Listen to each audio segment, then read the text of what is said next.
Jésus qui descend dans les fins fonds de la terre, comme une lumière, comme un soleil dans les ténèbres, et il descend avec toute sa majesté.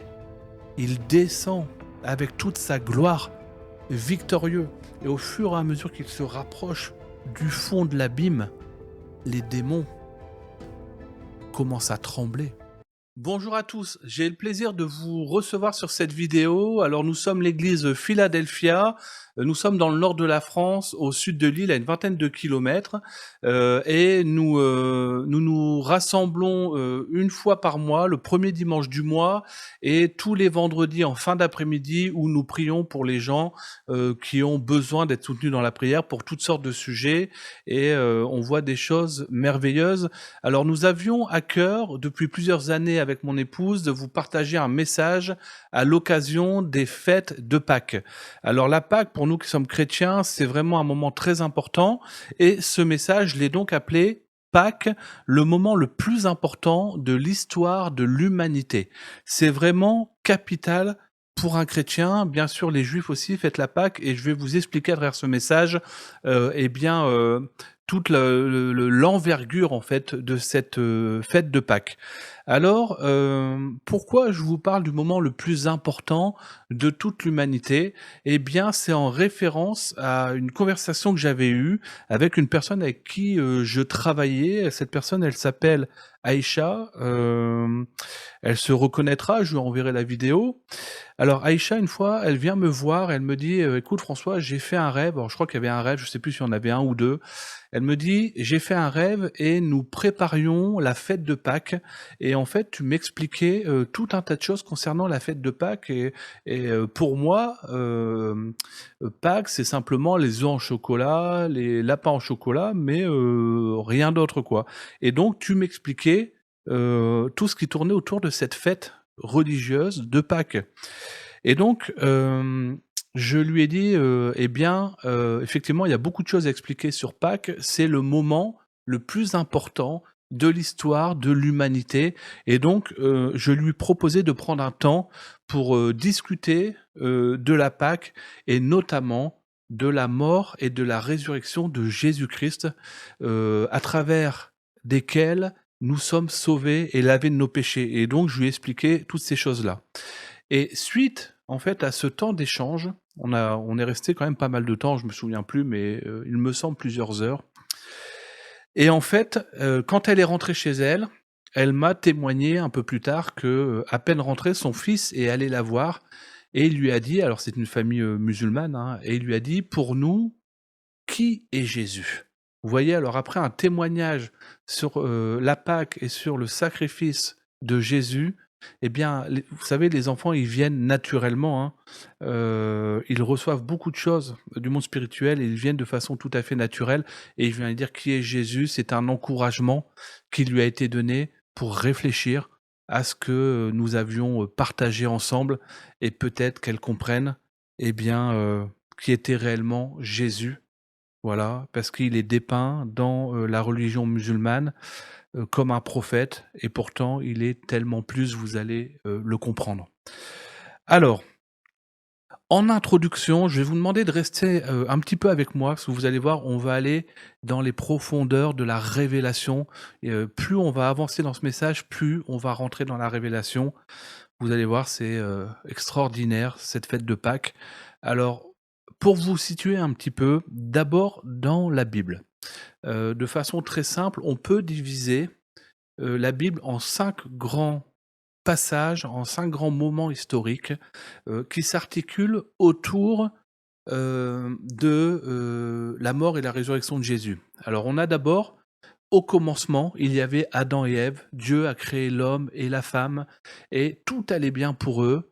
Il n'y avait pas de péché dans leur vie, tout était parfait. Il leur a confié la gestion du jardin d'Éden, de nommer les choses que Dieu avait créées, les plantes, les arbres, et tout allait bien. Et vous connaissez l'histoire, ils ont péché, ils ont voulu être comme Dieu à la place de Dieu, et en fait ce péché, il les a séparés de la présence de Dieu, ils ont été chassés du jardin d'Éden. Alors ça, c'est le premier temps, Adam et Ève dans le jardin avec Dieu, tout allait bien. Le deuxième temps, eh bien, c'est tout ce qui va être décrit dans l'Ancien Testament, de la Genèse jusqu'au dernier livre de l'Ancien Testament, jusqu'à la naissance de Jésus. Et en fait, on voit que Dieu s'est acquis un peuple, c'est le peuple hébreu, c'est Israël. Et vous savez, Israël, certaines traductions disent que ça veut dire qu'il lutte avec Dieu. En fait, Dieu a donné des lois à Israël, et en fait, Israël avait beaucoup de mal à respecter ces lois. C'est un peuple qui aimait Dieu, mais qui était toujours difficile. Il avait du mal à respecter. Il est dit que ce peuple était un peuple à la nuque raide, et on voit qu'il y a un combat entre Israël, enfin, et Dieu passe son temps quelque part à les pardonner sans cesse, il les pardonne, et parfois on a l'impression qu'il va perdre patience, mais donc c'est assez conflictuel, la relation entre Israël et Dieu, et pourtant Dieu aime Israël. Ça, c'est le deuxième temps, c'est grosso modo, bah, la plus grande partie, 95 de l'Ancien Testament. On arrive au moment central de ces 5 phases, c'est Jésus, la naissance de Jésus, né de l'Esprit de Dieu et de Marie, sa mort, sa résurrection, et donc ce moment qui est central nous parle de la Pâque, la mort et la résurrection de Christ, et ensuite on voit l'histoire de l'Église, le peuple de Dieu, l'Église de Christ. Et enfin, donc ça c'est grosso modo le Nouveau Testament si on enlève les évangiles, et enfin l'Apocalypse où il y a le retour de Christ. Christ va venir chercher son Église parfaite, sans tache ni ride, voilà, pour vivre éternellement en sa présence. Et donc vous voyez que Jésus est central, il y a 2 grandes étapes avant et 2 grandes étapes après. Hem, je vous donne ces éléments pour que vous puissiez comprendre tout ce que je vais vous dire après. Voilà, désolé si c'est un petit peu long. Ensuite, il faut comprendre, hem, que l'Ancien Testament, il est dit que c'est l'ombre des choses à venir. L'Ancien Testament, tout dans l'Ancien Testament révèle Jésus-Christ. Tout, on peut tout lire, chaque livre de l'Ancien Testament, chaque passage historique ou même, on va dire, prophétique, nous parle de Jésus. Il y a alors plein d'exemples, on pourrait en parler pendant des heures. Alors, il est dit dans Colossiens 2, versets 16 et 17, que personne ne vous juge au sujet du manger et du boire, ou à propos d'une fête, d'un nouveau mois ou du sabbat. Tout cela n'était que l'ombre des choses à venir, mais la réalité est en Christ. Donc, c'est en train de nous dire, Paul nous dit que tout cela, même le sabbat, c'est l'ombre des choses à venir. Ce sont les prémices de la réalité qui est Christ. Ensuite, on voit que le Nouveau Testament apporte beaucoup d'éclairage dans le texte sur des événements de l'Ancien Testament, il y en a tout plein. Alors, j'en ai pris quelques-uns comme ça. Il y a par exemple Jésus qui guérit un paralytique à la piscine de Bethesda, et en fait, c'était le jour du sabbat. Donc les Juifs allaient voir Jésus et lui reprochaient d'avoir fait ce miracle le jour du sabbat. On ne devait rien faire le jour du sabbat. Et donc, Jésus va leur dire: «Vous sondez les Écritures parce que vous pensez avoir en elles la vie éternelle». Alors les Écritures, on parle du coup de l'Ancien Testament. «Ce sont elles qui rendent témoignage de moi». Donc Jésus dit que l'Ancien Testament rend témoignage de qui il est. Ensuite, on voit Jésus, après sa résurrection, marche avec 2 disciples vers Emmaüs, et les disciples n'avaient pas reconnu Jésus. Vous savez, après la résurrection, c'est une question de révélation pour reconnaître Jésus. Et donc, pendant qu'il marchait, il commençait à parler de Moïse et de tous les prophètes. Ça, c'est dans Luc 24, verset 27. Et il est écrit: Jésus leur expliqua dans toutes les Écritures ce qui le concernait. Donc, dans les récits de Moïse, les récits des prophètes, il y avait des choses qui concernaient Jésus. Un autre exemple, dans Jean 6, 31, il est dit: Jésus dit, vos pères ont mangé la manne dans le désert, mais moi, je suis le pain de vie. La manne, c'était comme du pain finalement. Et Jésus dit, en fait, même cette manne, en fait, C'était l'ombre des choses à venir. Elle parlait de moi qui suis le pain de vie. On y reviendra tout à l'heure. Christ était présent, mais pas encore révélé. Il y a des dizaines et des dizaines de versets, de passages où on voit que c'est Jésus. Et il sera dit aussi dans 1 Corinthiens 10, versets 1 à 4, on va avancer un petit peu. Frères et sœurs, je ne veux pas vous laisser ignorer que nos ancêtres ont tous été sous la nuée et qu'ils sont tous passés à travers la mer. C'est Paul qui parle. Ils ont tous été baptisés en Moïse dans la nuée, dans la mer. Alors, je vais m'arrêter là, parce que vous voyez, il nous parle du baptême du Saint-Esprit et du baptême d'eau. Il nous dit, ils ont tous été baptisés en Moïse dans la nuée et dans la mer. L'ombre des choses à venir. Ils ont tous mangé la même nourriture spirituelle, ils ont tous bu la même boisson spirituelle. En effet, ils buvaient à un rocher spirituel qui les accompagnait, et ce rocher était Christ. Même le rocher était Christ. La nuée, c'était le Saint-Esprit. La manne, c'était Jésus, le pain de vie. Le rocher, c'était Christ, l'eau vive. Il y a beaucoup de passages qui parlent de Jésus. On ne peut pas lire l'Ancien Testament sans penser à Jésus. Vous voyez, c'est pour ça que la compréhension des religions qu'on appelle du livre monothéiste, qui se base uniquement sur l'Ancien Testament, ou qui lisent l'Ancien Testament sans comprendre qui est Jésus, passe complètement à côté de la révélation. Sur le plan spirituel, l'Ancien Testament déclare des vérités qui sont à venir et qu'on voit dans le Nouveau Testament. Et les apôtres eux-mêmes lisaient les textes avec cet axe de compréhension, avec la révélation du Messie. Regardez ce passage, ça nous parle de Jonas. Vous savez, Jonas, il avait été avalé par un gros poisson. Je ne vais pas vous raconter toute l'histoire, vous pouvez aller voir. Mais en tout cas, il avait été avalé par un gros poisson. Et dans Matthieu 12, 40, il est écrit, en effet, de même que Jonas fut 3 jours et 3 nuits dans le ventre du grand poisson, de même, le Fils de l'homme sera 3 jours et 3 nuits dans le sein de la terre. Alors, qu'est-ce qui s'est passé ? Le Fils de l'homme, on parle de Jésus, c'est une expression qui nous parle de Jésus, le Fils de l'homme.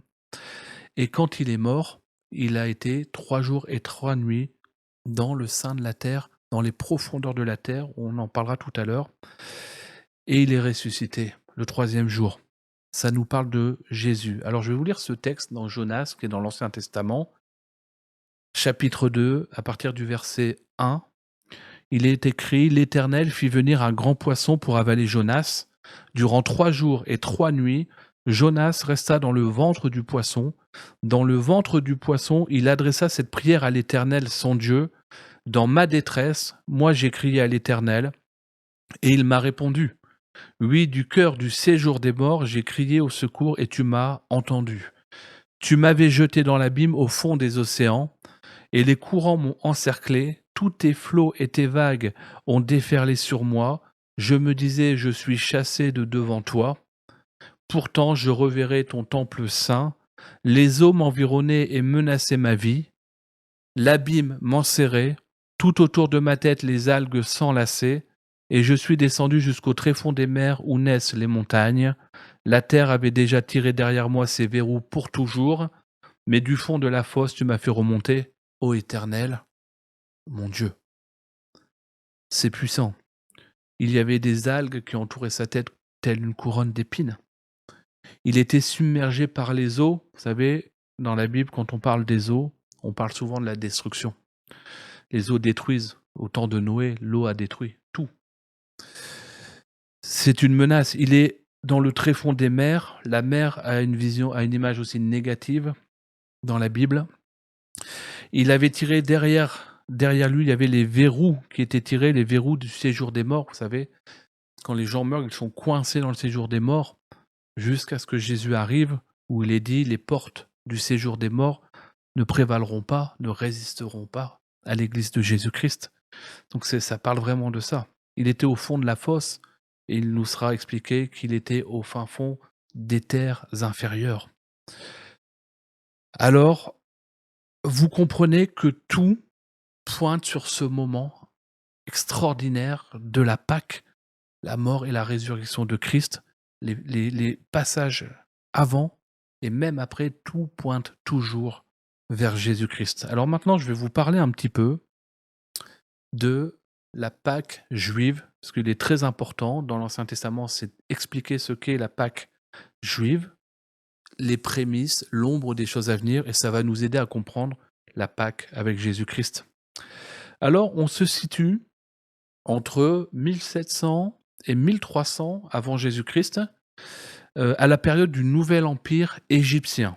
Alors, j'ai pris volontairement, une fourchette temporelle très large parce que, eh bien, il y a des discussions, des débats, donc je me suis dit: «On parle en millénaire, on n'est pas à 500 ans près», mais simplement pour vous situer, c'est pas un cours d'histoire, vous l'avez compris. En gros, entre 1000 et 2000 avant Jésus-Christ, on retrouve le Nouvel Empire et pour vous situer, entre 2000 et 3000 avant Jésus-Christ, on est au temps des pyramides. Donc là, on est au temps du Nouvel Empire, c'est la vallée des rois, c'est, Luxor, c'est ce type de temple, ce n'est plus les pyramides et l'Égypte était très puissante.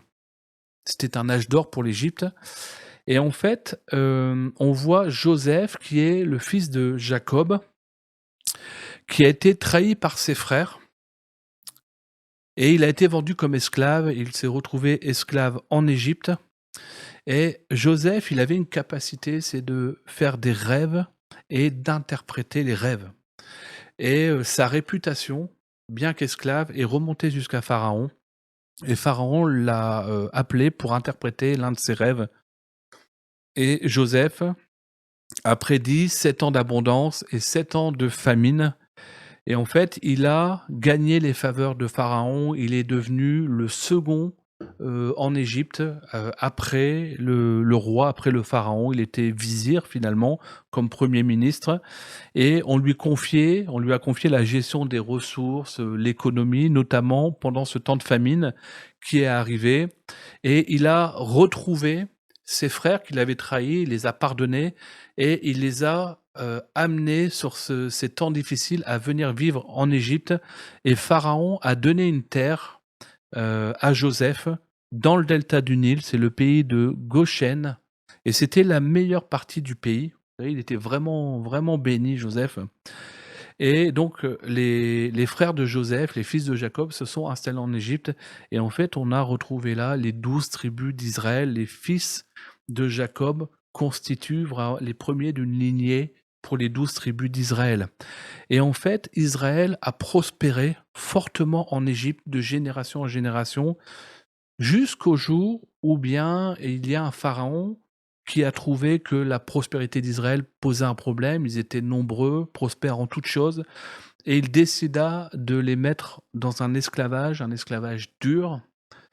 Il ordonne aussi de tuer tous les garçons, les jeunes garçons à la naissance et on arrive à l'histoire de Moïse, que vous connaissez bien évidemment.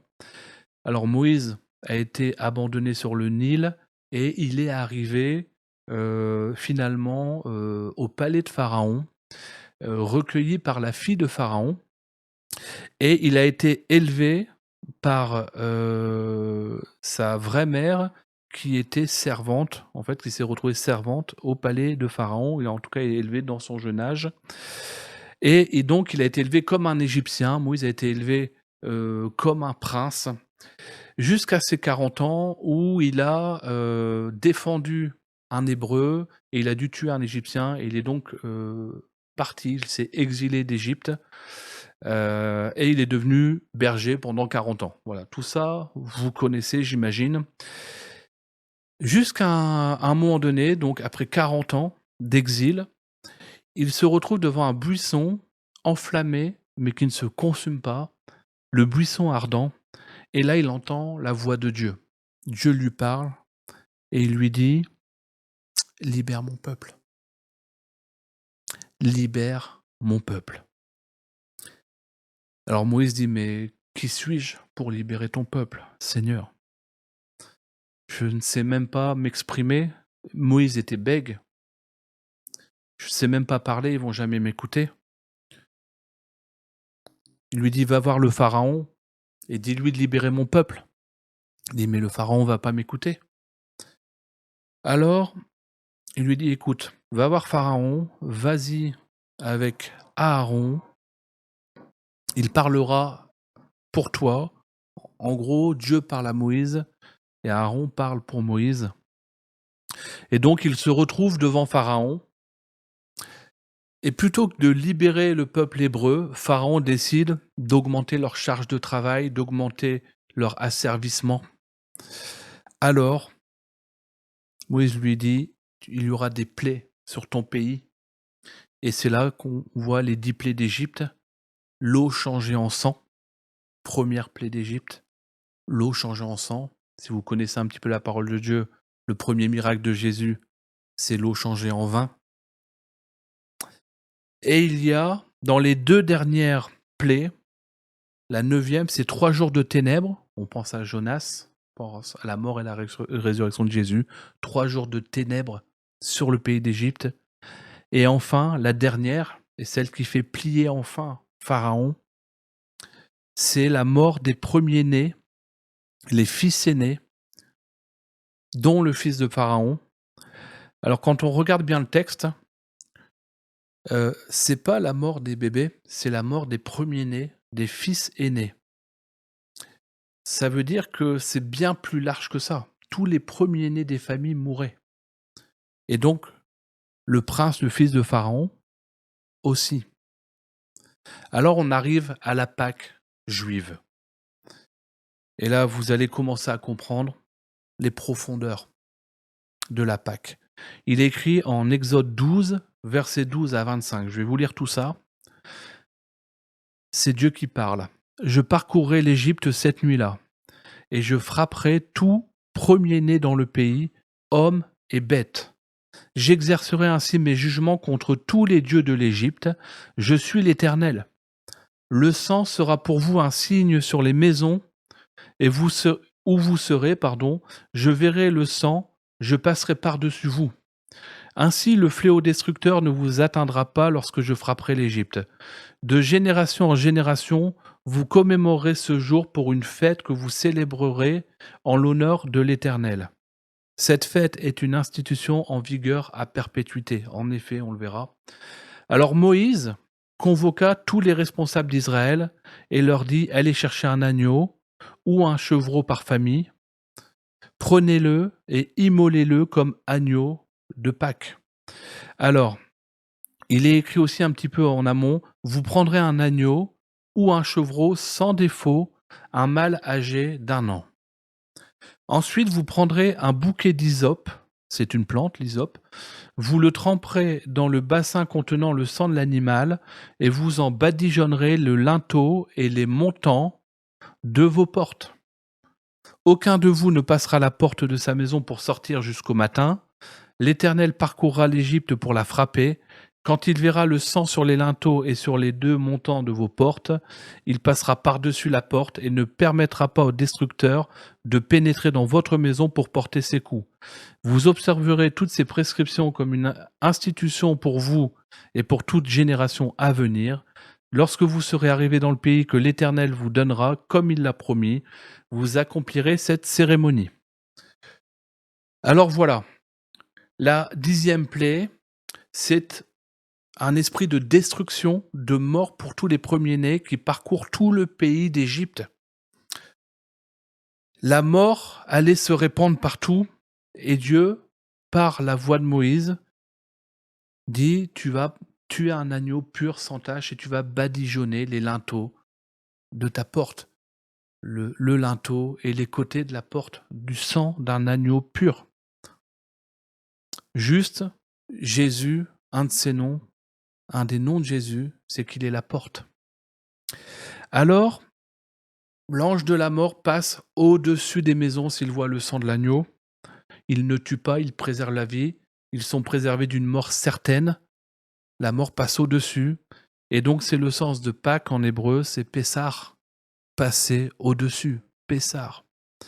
Alors, il est précisé qu'il y avait à peu près 600 000 hommes dans le peuple hébreu en Égypte en ces temps-là, sans compter les enfants.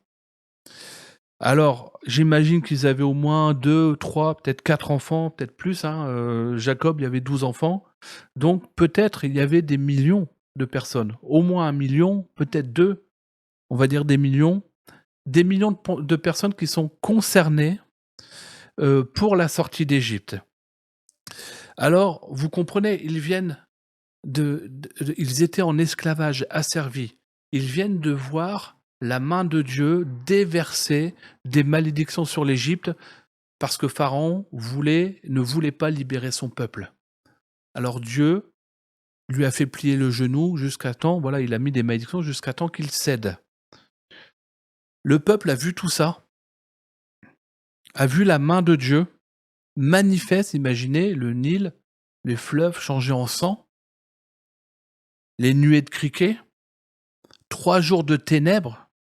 Enfin, c'était, extraordinaire.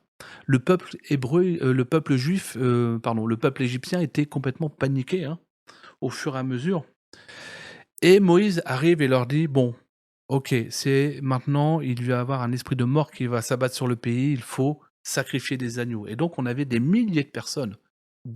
Tous les Hébreux ont commencé à obéir à la parole de Moïse, ils ont commencé à égorger des agneaux et à badigeonner et tout ça, c'est une réalité, c'est vraiment arrivé. Donc imaginez l'ambiance et la foi de ce peuple, même s'ils ont vu tellement de choses, on leur a dit: «Faites ça et vous serez épargnés», et le lendemain matin, eh bien, ils ont vu que la mort était passée partout, mais qu'eux étaient épargnés. Ils avaient la faveur de Dieu et par leur acte de foi, ils ont gardé la faveur de Dieu, ils ont obéi, un acte d'obéissance. Alors, hem, cette fête, on l'appelle aussi le jour des pains sans levain. Alors pourquoi le jour des pains sans levain? Alors ce que j'ai pu voir, c'est que c'était en mémoire, en fait, du départ précipité. D'un coup, ils ont été libérés et donc le pain n'avait pas le temps de monter. Le levain, c'est de la, c'est de la levure qui fait monter le pain et ça prend du temps. Là, ils ont dû faire le pain rapidement pour partir et donc c'est pour rappeler la liberté, la sortie de la captivité immédiate. Et effectivement, le peuple, égyptien a commencé à même à donner des présents, de l'or, des bijoux, en leur disant: «Bon, partez parce que là, on n'en peut plus là, il faut vraiment partir, quoi». Et donc, voilà, et ce levain, il sera comparé, c'est aussi l'ombre des choses à venir, hein. Il sera comparé au péché dans le Nouveau Testament parce que le levain, quand le péché arrive, ça fait monter toute la pâte, ça envahit tout, ça pourrit tout.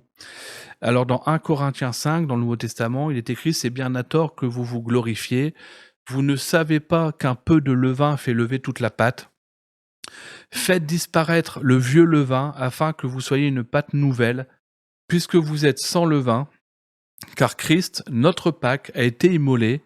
Célébrez donc la fête non avec du vieux levain, non avec un levain de malice et de méchanceté, mais avec les pains sans levain de la pureté et de la vérité.» Alors pour résumer, ce peuple juif, il était esclave. Il était confronté à une mort certaine parce que, tous les premiers-nés devaient mourir, mais ils ont été, heu, protégés, sauvegardés grâce au sacrifice d'un agneau pur. Ils ont été bénis par leur obéissance. Voilà la situation. Maintenant, on va parler de la Pâque pour nous chrétiens, au temps de Jésus, et vous allez comprendre les relations et à quel point il s'agissait l'ombre des choses à venir. Alors, on va dire à peu près 1 500 ans plus tard, Jésus naissait et pendant tout ce temps, eh ben, le peuple hébreu, Israël a perpétué ce sacrifice chaque année. Il montait au temple, il tuait un agneau en mémoire de, la délivrance en fait des captifs, leur sortie d'Égypte, leur liberté. Et au temps de Jésus, eh bien, on voyait encore qu'il montait encore au temple pour célébrer, enfin à Jérusalem et au temple pour célébrer la Pâque. Et ce jour de Pâques, avant que Jésus soit crucifié, eh bien, ils ont fait un repas. Ça s'appelle la Sainte Seine. Jésus était avec ses disciples et là, il va leur révéler ce qu'est réellement la Pâque. Ils ont fait ça pendant des siècles et des siècles, mais là, c'est le temps de la révélation. Alors dans Luc 22, quand on parle de la Sainte Seine, il est écrit: L'heure étant venue, il se mit à table et les apôtres avec lui. Jésus se mit à table, les apôtres aussi. Il leur dit: «Je désire vivement manger cette Pâque avec vous avant de souffrir, car je vous le dis, je ne la mangerai plus jusqu'à ce qu'elle soit accomplie dans le royaume de Dieu.» Alors il est précisé que c'était avant de souffrir, mais les disciples ne savaient pas à ce moment-là, hein. Et il dit que la Pâque doit être accomplie dans le royaume de Dieu. C'est-à-dire que la Pâque n'est pas accomplie. Ayant pris une coupe, il rendit grâce. Il rendit grâce à Dieu. Il dit: «Prenez cette coupe et distribuez-la entre vous. Car je vous le dis, je ne boirai plus désormais du fruit de la vigne jusqu'à ce que le royaume de Dieu soit venu. Ceci est mon corps.» Pardon. Ensuite, il prit le pain, j'ai loupé une ligne, et après avoir rendu grâce, là encore, il le rompit et leur donna en disant: «Ceci est mon corps qui est donné pour vous. Faites ceci en mémoire de moi.» Il prit de même la coupe. Après le souper, il leur donna en disant: «Cette coupe est la nouvelle alliance en mon sang qui est répandu pour vous.» Alors, vous comprenez avec ce passage que le sang sur les linteaux, en définitif, c'est le sien. On parle de son sang. Le pain sans levain, c'est lui. Ceci est mon corps, le pain, ceci est mon sang. Il est l'agneau immolé. L'agneau, c'est lui. Il est pur. Il est dit que Jésus est le premier-né de toute la création. Il est le premier-né sacrifié. Sacrifié pour nous, mais pour toute la création. Il est le pain de vie, sans levain. C'est écrit dans Jean 6, Jean 6, 35, je suis le pain de vie. Son sang versé permettra à quiconque qui le brandira devant lui d'être épargné d'une mort certaine. Il est la porte et son sang nous épargne d'une mort certaine. On va expliquer tout ça, vous verrez. On va rentrer dans la révélation, hein. Restez bien présents. Son sang versé rend libre. Il sauve et il libère. Vous savez, quand on parlait de Pharaon, en réalité, c'est le diable qui rendait captif le peuple de Dieu. Aujourd'hui, vous savez, on a été chassés du jardin d'Éden, on en parlait tout à l'heure, à cause de nos péchés. Et on ne peut avoir que 2 maîtres, nous dit la Bible, un seul maître, mais c'est soit Dieu, soit le diable. Dès que le péché entre dans nos vies, et vous serez d'accord avec moi qu'on a tous péché, dès que le péché rentre dans nos vies, nous sommes sous l'esclavage du diable et non de Dieu, nous sommes séparés de Dieu. Et le salaire du péché, nous dit la Bible, la conséquence du péché. Quand vous travaillez, vous avez un salaire, c'est normalement une certitude. Eh bien, la conséquence du péché, c'est la mort. La parole nous dit ça, c'est la mort. Si tu pèches, tu meurs. Ça veut dire que tu es séparé de Dieu. Adam et Ève ne mouraient pas. Ils vivaient éternellement dans la présence de Dieu. Dès qu'ils ont commencé à pécher, eh ben, leur corps même était corrompu, même la création était corrompue et tout est voué à une fin. Tu es poussière et tu redeviendras poussière. Mais ça, c'est pas une destinée normalement pour nous. On doit vivre éternellement dans la présence de Dieu, c'était ça notre destinée. Mais d'un coup, nous sommes devenus poussière pour redevenir poussière. Notre faute a tout corrompu. Il y a beaucoup de religions qui vont dire: «Oui, si tu fais plus le bien que le mal, alors ça va aller.» Non, en fait, le moindre péché te sépare de la présence de Dieu, parce qu'il ne faut pas oublier que Dieu n'est pas un homme. Dieu, il est 3 fois saint, parfaitement saint. Même les anges, quand ils regardent Dieu, qui sont saints aussi, hein, ils se cachent les yeux, parce qu'il est resplendissant de sainteté. Alors nous allons arriver avec nos péchés, nos mensonges, nos convoitises devant un Dieu qui est saint. Non, il est même écrit que dans l'Ancien Testament, il est écrit que nous sommes ennemis de Dieu. Eh ouais. Mais vous verrez, Dieu nous aime et il y a une solution. Alors, le sang de Jésus fait passer la mort au-dessus. Nous étions voués à la mort par nos péchés, mais son sang, en fait, nous épargne d'une mort certaine. Il a demandé aux Hébreux de mettre du sang, de faire un acte de foi. Il nous sera demandé d'avoir un acte de foi aussi par rapport à Jésus, d'accepter son sacrifice. On en parlera. Alors, et là on arrive, voilà, au moment le plus important. Qu'est-ce qui s'est passé? Mais qu'est-ce qui s'est passé à Pâques? Jésus est mort, il est ressuscité, il est apparu aux disciples, mais qu'est-ce qui s'est passé? On parlait 3 jours. Il est mort, 3 jours et 3 nuits, et il est ressuscité. Qu'est-ce qui s'est passé pendant 3 jours?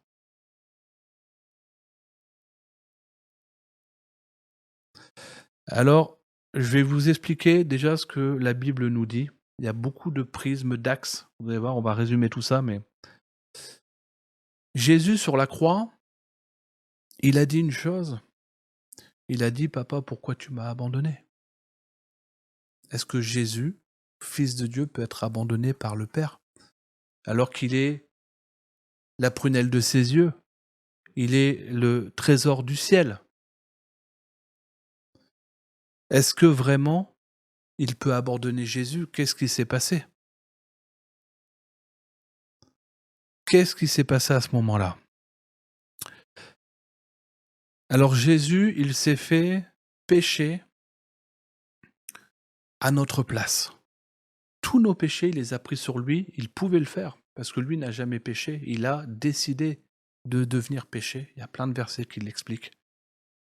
De se faire pécher pour nous, et comme le salaire du péché c'est la mort, quand lui va mourir, bah, toute la dette que nous avons, toute la condamnation liée à nos péchés vont mourir, et les conséquences de nos péchés vont mourir avec lui à la croix, parce que lui il est juste.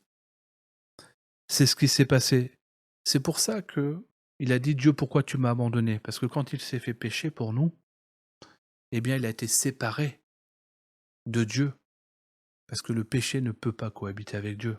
Donc il a été séparé, et le sacrifice de Jésus a tout à voir avec le sacrifice du Père qui a donné son Fils. Imaginez un père qui donne son Fils en sacrifice, la douleur. Vous savez, Dieu le Père, c'est un moment terrible.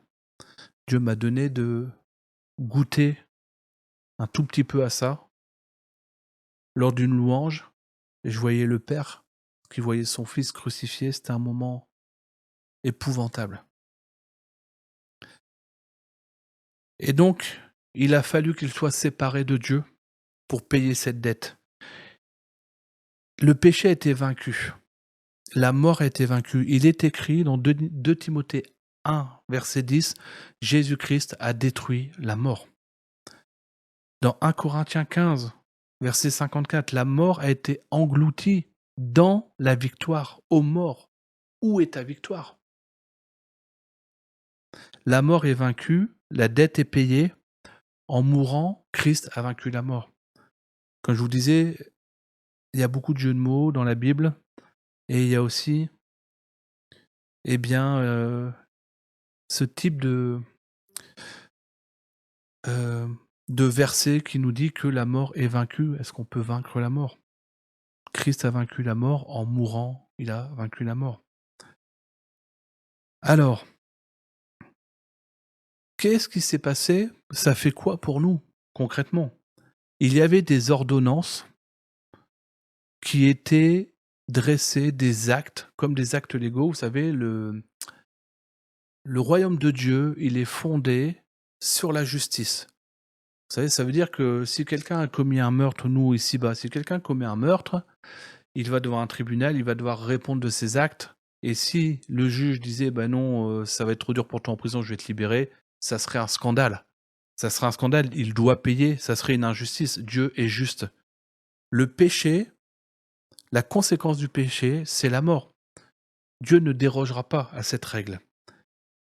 Alors, le diable, il a un droit légal sur nous, et il va dire: «François a péché, il a menti, il a été, s'est mis en colère injustement, il a mal parlé d'une personne, il a été fainéant». Il va il va y avoir plein d'ordonnances contre nous qui nous condamnent.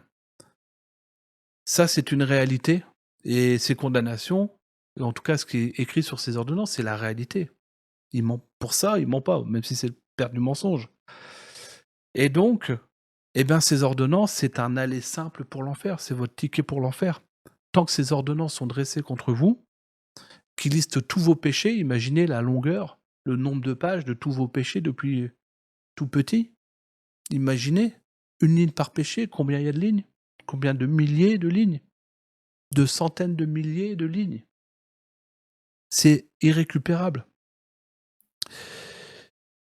Alors il est dit que Christ, dans Colossiens 2, verset 14, qu'il a effacé l'acte dont les ordonnances nous condamnaient et qui subsistait contre nous, il l'a détruit en le clouant à la croix. Il a dépouillé les dominations et les autorités et il les a livrées publiquement en spectacle, triomphant d'elles par la croix. Alors il a dépouillé les dominations et les autorités, ça veut dire quoi? Les dominations et les autorités, c'est le diable et ses démons. Ils ont été dépouillés, c'est pas un petit terme qui a été utilisé, hein. Ils ont été livrés publiquement en spectacle, dans le monde spirituel. Souvenez-vous de Jonas, je l'ai lu tout à l'heure, Jonas 2, versets 1 à 7, je vais le relire, mais c'est ce qui s'est passé pendant ces 3 jours. Durant 3 jours et 3 nuits, Jonas resta dans le ventre du poisson. Dans le ventre du poisson, il adressa cette prière à l'Éternel, son Dieu. Dans ma détresse, moi, j'ai crié à l'Éternel et il m'a répondu. Christ a crié à l'Éternel. Et du cœur du séjour des morts, il était au séjour des morts, j'ai crié au secours et tu m'as entendu. Tu m'avais jeté dans l'abîme au fond des océans, et les courants m'ont encerclé, tous tes flots et tes vagues ont déferlé sur moi. C'était un moment terrible. Je me disais, je suis chassé de devant toi. Pourquoi m'as-tu abandonné? Pourtant, je reverrai ton temple saint, ta sainteté. Les yeux m'environnaient et les eaux m'environnaient et menaçaient ma vie. L'abîme m'enserrait. Tout autour de ma tête, les algues s'enlaçaient. Je suis descendu jusqu'au tréfonds des mers où naissent les montagnes. La terre avait déjà tiré derrière moi ses verrous pour toujours, mais du fond de la fosse, tu m'as fait remonter. Ô Éternel mon Dieu, ressuscité. Écoutez encore ce qui s'est passé à ce moment-là. Matthieu 27, versets 50 à 54. À ce moment-là, Jésus était sur la croix et il meurt, il expire. Jésus poussa de nouveau un grand cri et rendit l'esprit après des heures et des heures de torture sur cette croix. Et voici, alors attendez, est-ce que tu peux me donner là-bas, entre les deux petits paquets? Non, enlève le paquet? Enlève-le, voilà. Merci. Alors, Jésus poussa de nouveau un grand cri et rendit l'esprit. Et voici qu'au même instant, le rideau du temple se déchira en deux. De haut en bas, la terre trembla, les rochers se fendirent. Des tombes s'ouvrirent et les corps de beaucoup d'hommes fidèles à Dieu qui étaient morts ressuscitèrent. Ils quittèrent leurs tombeaux et après la résurrection de Jésus, ils entrèrent dans la ville sainte où beaucoup de personnes les virent. En voyant les tremblements de terre et tout ce qui se passait, l'officier romain et les soldats qui gardaient Jésus furent saisis d'épouvante et dirent: cet homme était vraiment le Fils de Dieu. Jésus a été torturé pendant des heures, un sacrifice horrible. Il y a quelques années, quand on a aménagé dans la maison, nous avons trouvé 3 clous. Vous savez, des clous de charpente anciens, rouillés, on les a trouvés dehors dans le jardin. Et effectivement, Christ a été crucifié, un clou dans chaque main, poignet, et un clou dans les pieds. Il l'a fait comme agneau immolé. Il a choisi de payer le prix de vos péchés. Alors on a préparé ce message il y a quelque temps. Et hier, on avait prévu de faire l'enregistrement, de tout préparer pour aujourd'hui. Et nous avons trouvé un clou. Un clou.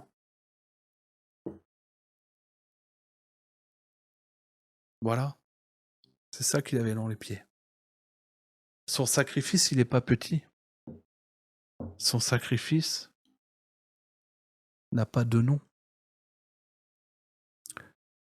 Jésus a expiré, torturé, et quand il est mort, il y avait un temple, il y avait le temple, et dans le temple, il y avait ce qu'on appelait le lieu saint et le lieu très saint. Et ces 2 pièces étaient séparées par un rideau, et il était interdit d'aller de l'autre côté parce que c'était le lieu très saint, là où il y avait l'arche d'alliance, et on disait qu'il y avait la présence de Dieu.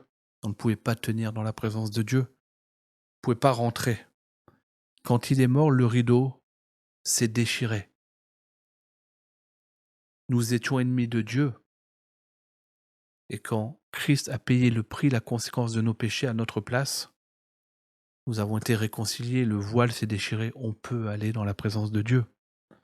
La terre a tremblé et les rochers se sont fendus. Il est dit que Jésus est descendu au tréfonds de la terre. La terre a tremblé. Les tombes se sont ouvertes et les morts ressuscités. On disait la mort a été vaincue. Devant tout ça, ces signes miraculeux, terrifiants, même les officiers romains et les soldats qui gardaient Jésus, les soldats qui ont tué Jésus, cloué Jésus, enfoncé une lance dans son cœur, sont saisis d'épouvante. Ils ont tué Dieu, son Fils. Jésus est descendu dans les régions inférieures de la terre, c'est écrit. En mourant, il a rendu impuissant celui qui avait la puissance de la mort. C'est qui? Le diable. La mort lui appartient parce que Dieu est un Dieu de vie. Il y a des fleuves d'eau vive qui coulent du trône de Dieu.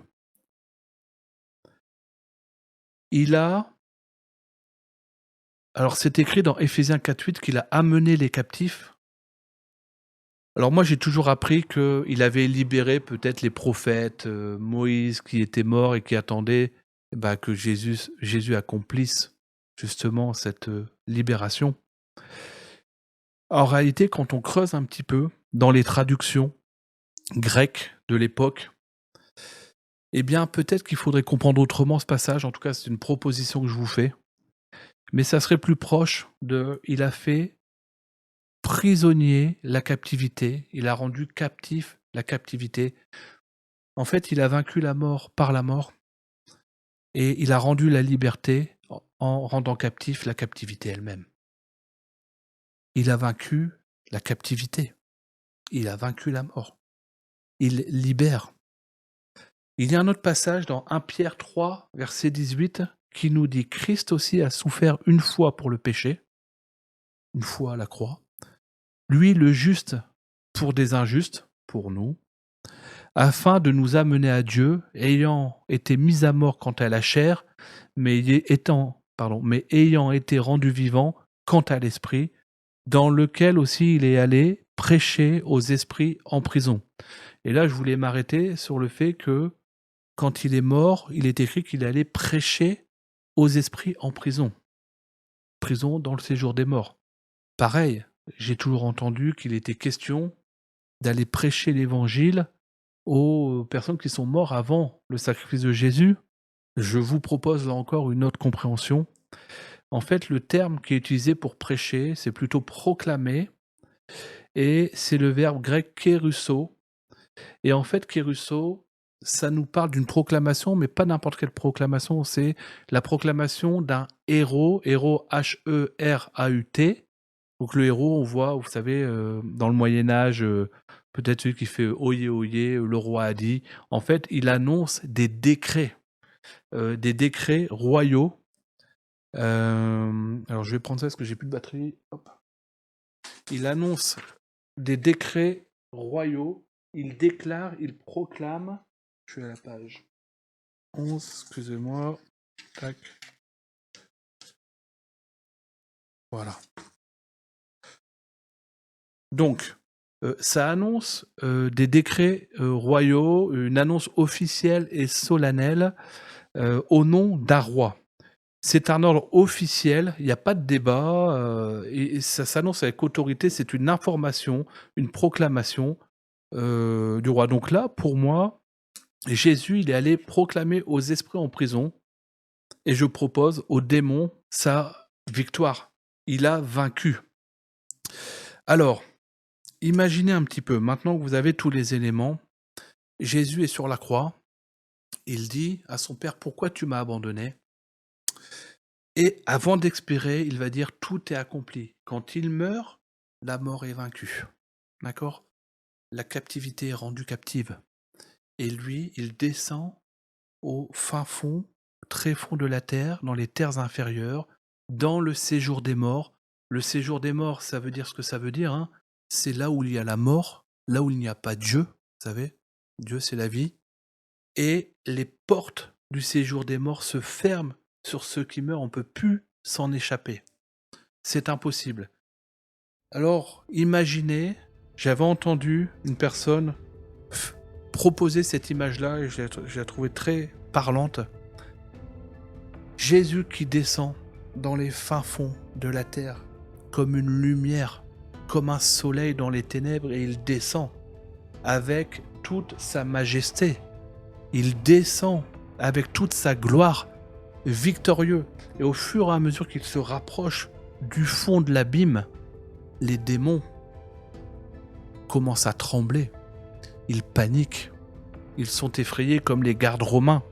Parce que eux, ils savent qui il est. Eux, ils le connaissent. Ils savent qu'il est le roi des rois. Qu'il est le fils du Dieu vivant. Et au fur et à mesure qu'il descend, ils tremblent et ils paniquent.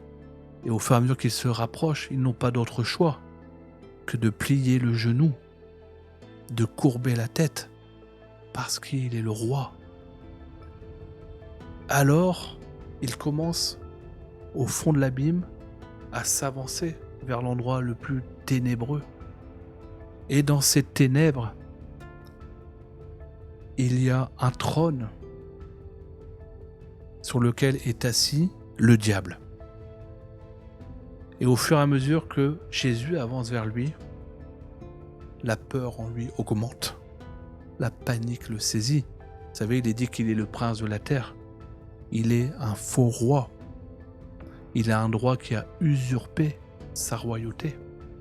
Il est roi d'un royaume qui est voué à l'étang de feu. Le royaume des ténèbres. Au fur et à mesure qu'il s'avance, le diable panique.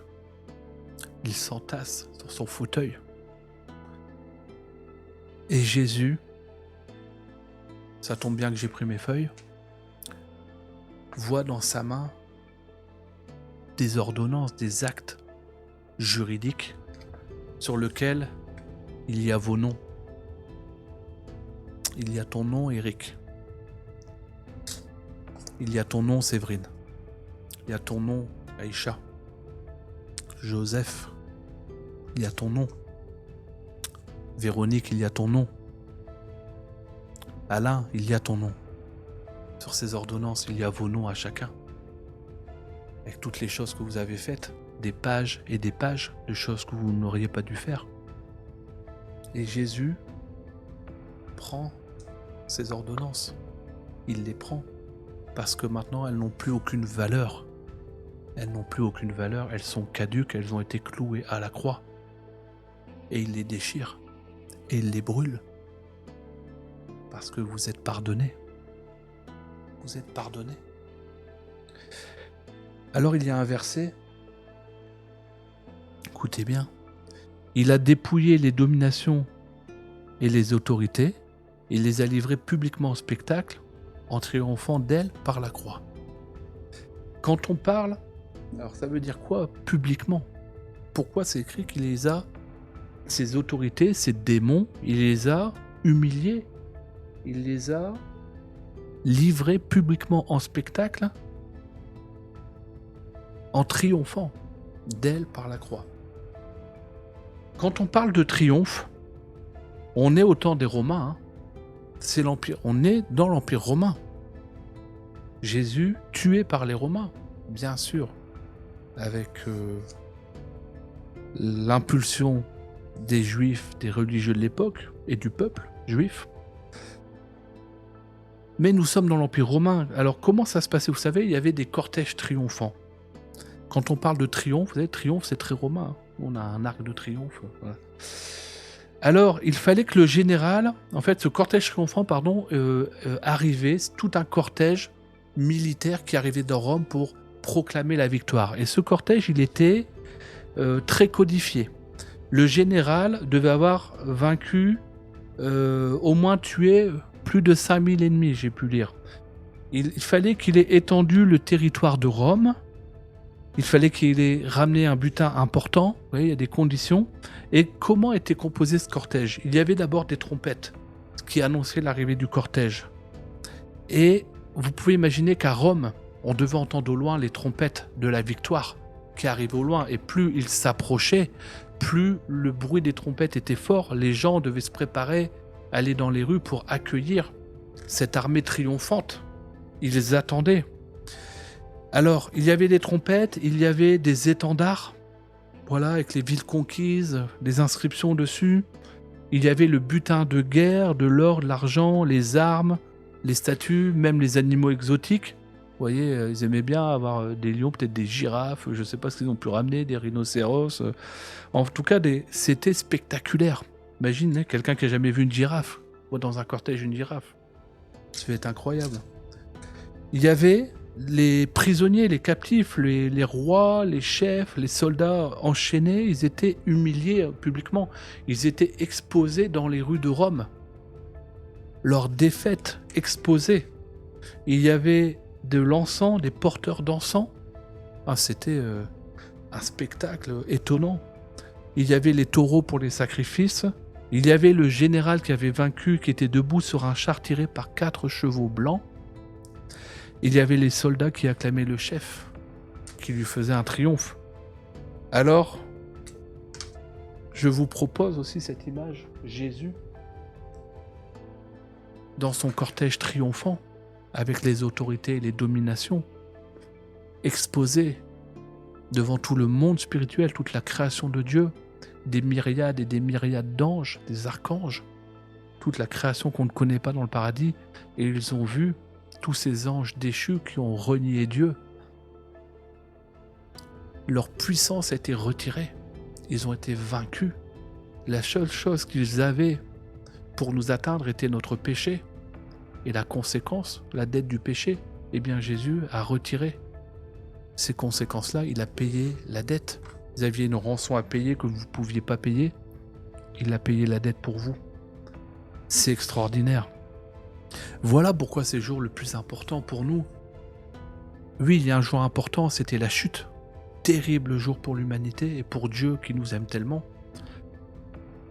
Mais le jour le plus important et le plus terrible, c'est le sacrifice de Jésus. Il est descendu au séjour des morts.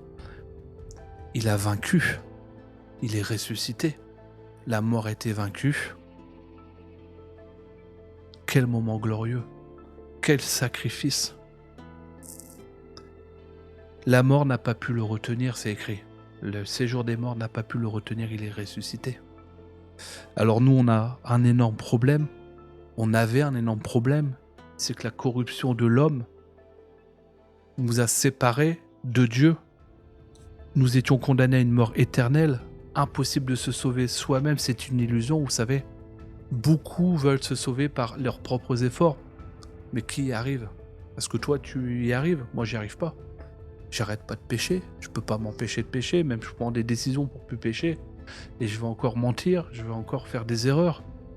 On fait ce constat, et il y a plein de religions qui mentent, en disant, bah si tu fais le bien, tu vas pouvoir, je sais pas, aller au nirvana, tu vas pouvoir aller au paradis, parce que peut-être Dieu va te pardonner. Non, c'est pas peut-être il va te pardonner.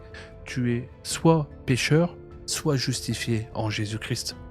Tout ce que tu veux faire par tes propres forces, c'est une question d'orgueil envers Dieu. Vous savez, Dieu n'a pas accepté qu'il y ait une tour de Babel. Vous savez, l'homme crée une tour pour s'élever à Dieu. Et les religions, la plupart, veulent qu'on s'élève vers Dieu par nos propres efforts, en faisant le bien.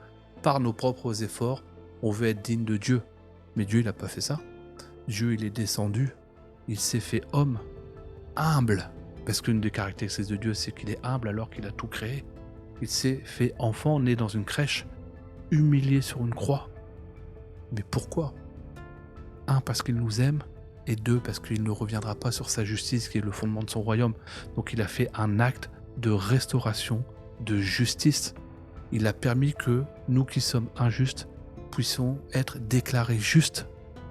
La dette a été payée, ta dette est payée. Alors comment toi tu peux être au bénéfice de cette dette ? Eh bien il faut que tu acceptes que tu n'étais pas capable de te sauver par toi-même et que tu as besoin d'un sauveur. Et Jésus est ton sauveur. Et la deuxième chose que tu dois faire, c'est accepter la seigneurie de Christ, parce que oui, tes actes ne te sauveront pas. Mais par contre, quand tu fais partie du royaume maintenant, tes actes sont importants, parce que tu représentes Christ. Et donc tu dois faire attention à ce que tu fais, et être conforme aux lois du royaume auquel tu appartiens. Faire le bien, sans être parfait, parce que Christ est parfait pour toi, mais le faire de tout ton cœur. Et là, tu verras, il y a des choses qui vont changer dans ta vie. Ce ne sera plus par tes propres forces, mais ça sera par Christ qui vivra en toi. C'est pour ça que Dieu nous donne son esprit, le Saint-Esprit de Dieu, qui vient une fois que tu t'es baptisé d'eau. Ça peut être avant, mais une fois que tu es baptisé d'eau, Dieu vient te sceller dans son amour et il dépose son esprit en toi. Il transforme ton cœur dur de pierre en cœur de chair, doux. Il inscrit sa loi dans ton cœur et maintenant, c'est plus des décisions que tu prends.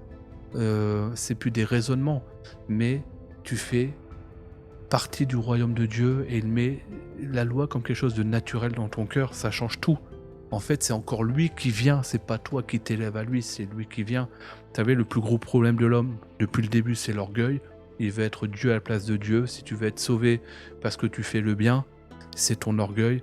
Tu es sauvé quand tu comprends que tu n'es rien et que Dieu est tout et que sans Dieu, tu ne peux rien faire. Ça change tout.